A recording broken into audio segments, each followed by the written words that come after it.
এটা বিষয়ের বিরুদ্ধে আমরা দাঁড়িয়েছি। একটা হলো মাসল পাওয়ারের যে ক্যাম্পেইনিং সিস্টেম এবং মানি পাওয়ার ওইটার মধ্য দিয়ে আমরা যাইনি এবং আমরা ভোটার টু ভোটার রিচ করার চেষ্টা করতেছি। তবে কিছু প্রতিকূলতা আসছে, বিভিন্ন জায়গায় হ্যারাস করা, ইট পাটকেল নিক্ষেপ করা, ডিম নিক্ষেপ করা, স্লাইজিং করা, এগুলো আমরা ফেস করতেছি এবং আমাদের মহিলাদের মাথা হলো বরফ নিক্ষেপ করা, পানি নিক্ষেপ করা, ময়লা পানি। তো আশা করি যে আমরা সব সহ্য করে যাব এবং এই সহ্য করে ১২ তারিখ পর্যন্ত মানুষের রায়ের জন্য অপেক্ষা করবে ইনশাআল্লাহ। সহিংস হয়ে উঠবে। আমাদের এক ভাইকে অলরেডি তারা মেরে ফেলেছে।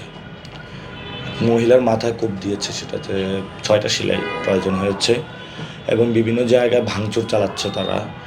তবে আমাদের এখানে ঢাকাটা আমরা একটা নীতি গ্রহণ করেছি। আমরা বলেছি যে আমরা ১২ তারিখ পর্যন্ত ধৈর্য ধারণ করব এবং সে ধৈর্য নিয়ে আমরা এগিয়ে যাব এবং ১২ তারিখে অনেক কেন্দ্র দখলের জন্য তারা প্রিপারেশন নিচ্ছে। তো আমরা জনগণকে বলেছি যে আপনারা ভোটের মাঠে থাকবেন, ভোট দিবেন এবং ভোটটা রক্ষা করে তারপরে বাসায় যাবেন। আমরা কোনো সহিংসমূলক কর্মকাণ্ড যাবে না, কারণ আমরা যখন গণতন্ত্রের পথে পা বাড়িয়েছি, গণতন্ত্রকে রক্ষা করা আমাদের দায়িত্ব এবং দায়িত্ববোধের জায়গা থেকে কোনো সহিংস কর্মকাণ্ডে আমরা সবাইকে নির্দেশ দিয়েছি জড়ানো যাবে না। ভোটের কেন্দ্র কেউ যদি দখল করতে আসে, এটা জনগণ এবার প্রতিহত করবে, কারণ জনগণ অনেক সাফারিংসের মধ্যে দিয়ে যাচ্ছে। ১৫ বছর ভোট দিতে পারে না, এখন একটা ভোট দিলেও এটা যদি আবার দখল হয়ে যাচ্ছে, অবশ্যই তার কাছে খারাপ লাগবে। সেই জন্য হলো তারা ভোট দিবে, নিজেরা ভোট রক্ষা করবে। ভোট কেন্দ্র পাহারা দেওয়ার জন্য তো কোনো দলীয় কেউ প্রয়োজন নেই। জনগণে ভোট দিবে, আইন শৃঙ্খলা বাহিনী আছে, জনগণই এটা রক্ষা করবে। আর যদি ভোট কেন্দ্র ব্যালট বাক্স চুরি করে নিয়ে যায়, এটা তো আসলে গণতন্ত্রের পথে আমরা হাঁটলাম না, আবার স্বৈরতন্ত্রের পথে আমরা হাঁটলাম। তো আমরা আশা করি যে অন্য দলের যারা আছে তারা এবার এটা করবে না। দেশবাসীর প্রতি বার্তা হলো, আমরা পুরো বাংলাদেশে একটি সাম্য, মানবিক মর্যাদা এবং ন্যায় বিচারের একটি রাষ্ট্র করতে চাই, যেখানে সন্ত্রাস, চাঁদাবাজি এবং দুর্নীতি থাকবে না।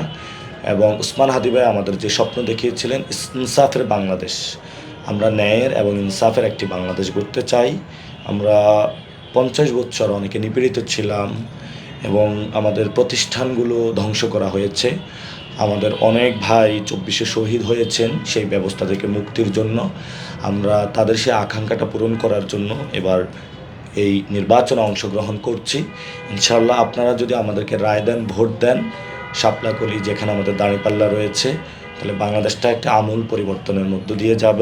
আমরা জনগণের সেবক বা খাদেম হিসাবে কাজ করব। আমরা জনগণের উপর অত্যাচার বা নির্যাতন করব না। আমরা একটি নতুন বাংলাদেশ গড়তে চাই, সেই সুযোগটা আমাদেরকে দিবেন।